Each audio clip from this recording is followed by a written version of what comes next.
In the late 1970s and early 1980s, before the camcorder was invented, if you wanted to record your own videos, you had to have two pieces of equipment: a video camera and a portable VCR. This is my small collection of these devices.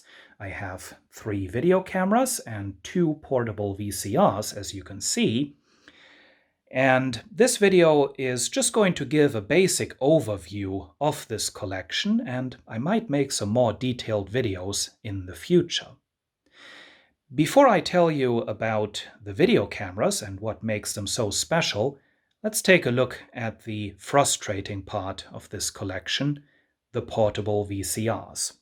This is a Zaba PVR 6070. It's a rebadged JVC HR 2650.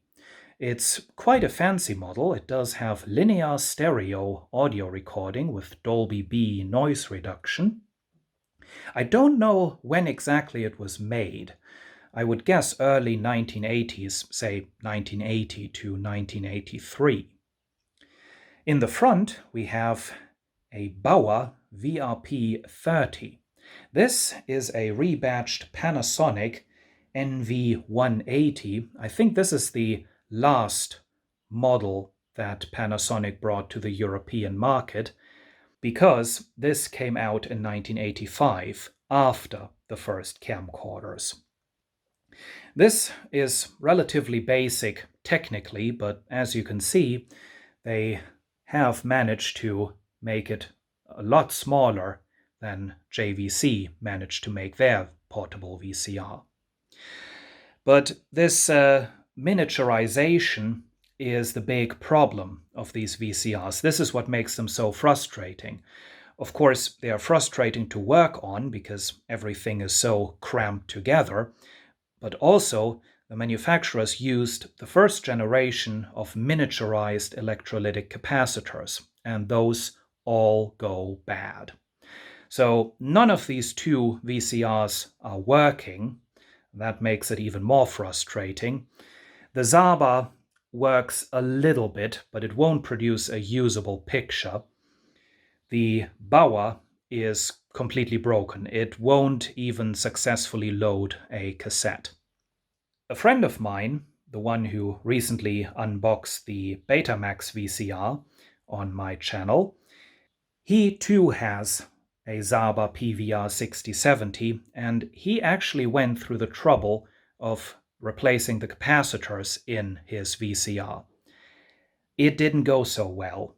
The VCR still doesn't work properly, and apparently some dimensions of some of the replacement capacitors must be wrong, because the unit won't even go back together anymore properly.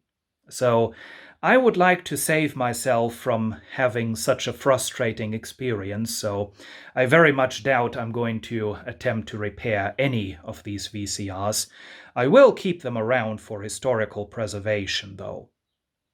So let's now move on to the much nicer part of the collection, the video cameras. The thing that makes them so special is that these were made before the CCD image sensor was invented. So they use a tube as an image sensor, which gives the picture a very unique, a very special look.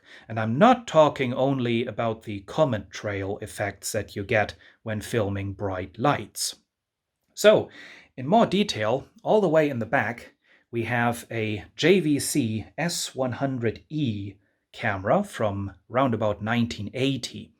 Now, this is quite a big camera, but not just because it's so old.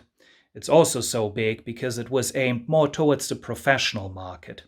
It uses a 1-inch Ceticon tube. The lens at the front is made by Canon. It's replaceable. And this great big microphone does record stereo sound. In the center, we have the camera that came along with this VCR. This is a Zaba CVC 78. I am sure that Zaba did not make this themselves, but I don't know who actually made it, and again, I don't know how old it is. It probably is the same age as the VCR. I'm pretty sure those were bought as a pair. This Zaba camera uses a Nuvicon tube, and it has infrared autofocus. Fancy. Now, this one, I should mention the JVC works perfectly fine. This one, the Zaba, does not work. It does not output a picture. Now, you can see down here the controls of the built-in title generator. That sometimes works, but oftentimes you power up the camera and whatever processor controls the title generator crashes, and then you just get random characters all over the screen that are completely uncontrollable. Again, I have to say, I'm probably not going to attempt to repair this camera. It's full of miniaturized electronic components. It's very tightly cramped together. It's going to be very frustrating to work on. But I'm not going to throw it away. Don't worry. In the front, we have the camera that came along with this VCR. This is a Bauer VCE 266AF. It also uses a Nuvicon tube, and it also has infrared autofocus. And with the exception of the motorized zoom, it does work. Now, at first, I thought it wasn't working because when I connected it to this VCR and looked at the picture on a TV, there was all kinds of funky, wavy lines running through the picture, but it turns out those were added by this all-broken VCR. The camera is fine. And of course, since it came along with this VCR, the camera was also made in 1985. It is a rebadged Panasonic WVP-A2.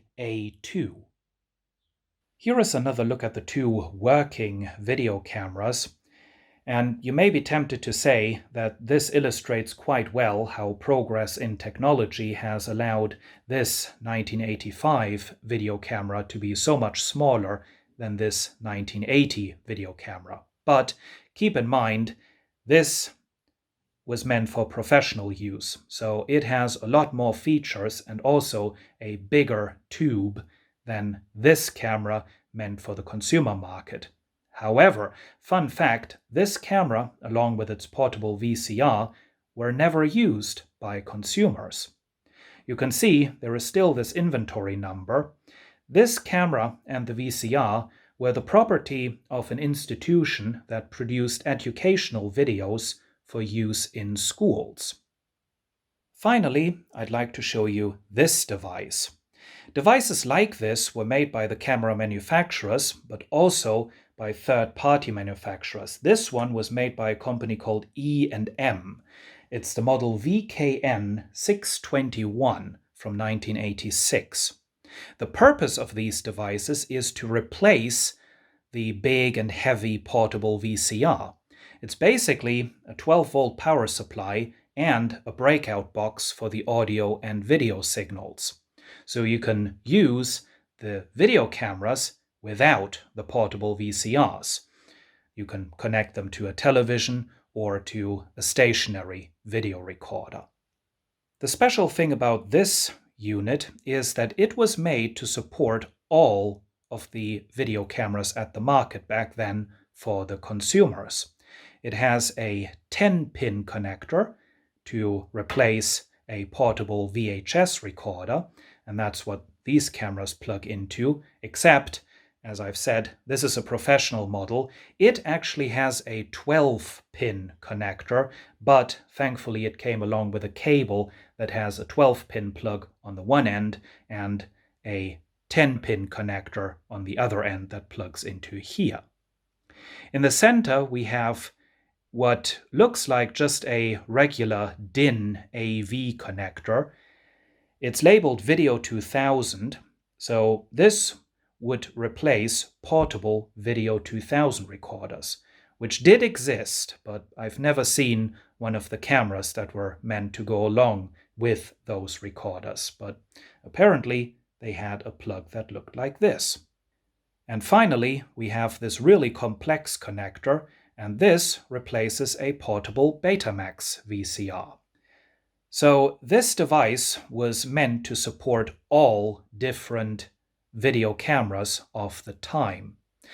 Except there is one more problem. The 12-volt power supply in here is very, very simple. It uses a 7812 voltage regulator, and that puts out a maximum current of 1 ampere. Also, it is just simply mounted to the sheet metal back of this case for cooling. And so, if I attempt to connect this big camera to it, it quickly overheats and shuts down. So, unfortunately, with the device in its current state, I can only use it together with this camera.